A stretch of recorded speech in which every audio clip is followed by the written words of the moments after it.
Hi, everyone. I just wanted to drop a quick video in here as we approach the midweek point in week 3. And I want to talk specifically today about what is being asked of you for the major assignment, the literary assignment this week. And also just to remind you, of course, that your initial posts for your discussion board are due today. Tonight, and then your 2 peer replies are due by Sunday.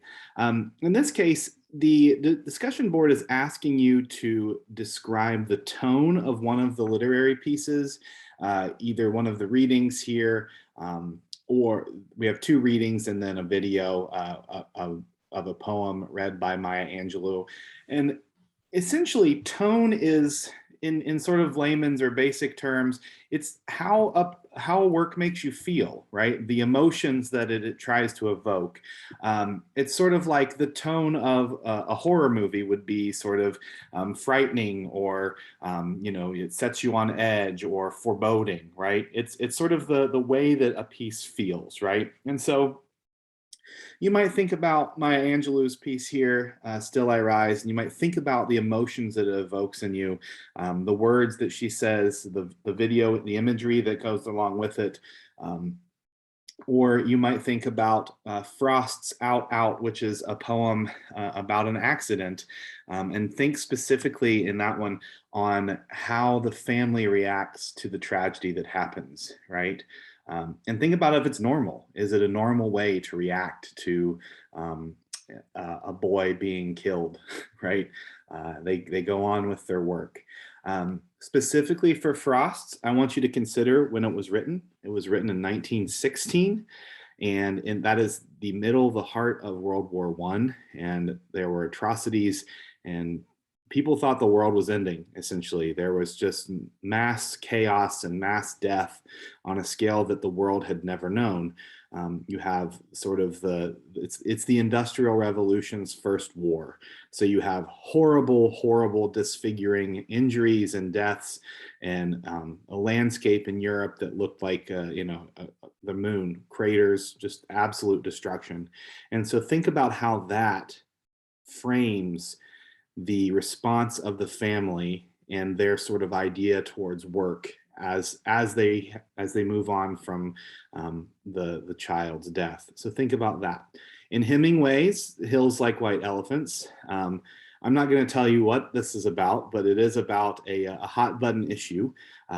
And think about the way that Hemingway's tone sort of says the unspoken, right?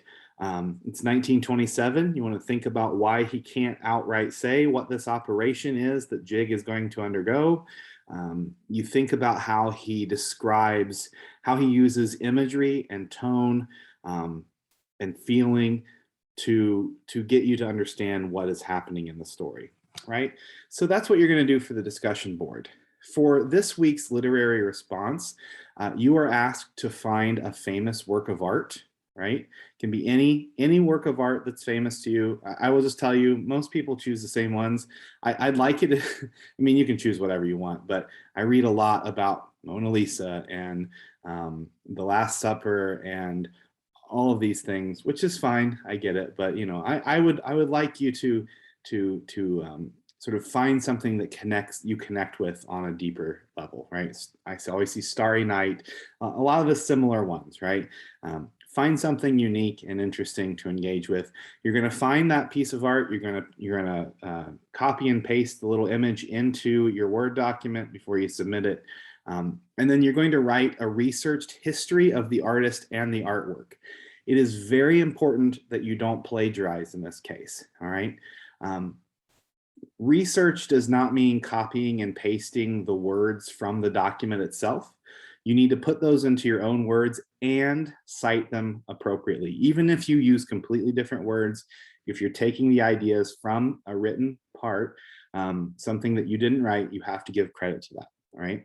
So give a little bit of background information on the artist and artwork. What I'm really looking for is something new, something interesting and engaging, not just the basic facts of an artist or the artwork. So that's the first part. The second part is you need to write a 12-line poem that is inspired by your looking at this painting or this artwork. It doesn't have to be a painting, this artwork. In other words, you're not necessarily describing the images you see. You're describing, you're being inspired by the imagery and writing something of meaning to yourself. And I know that probably not a lot of you are poets. That's fine. I'm not grading you necessarily on your poetry acumen. I'm grading you on your effort.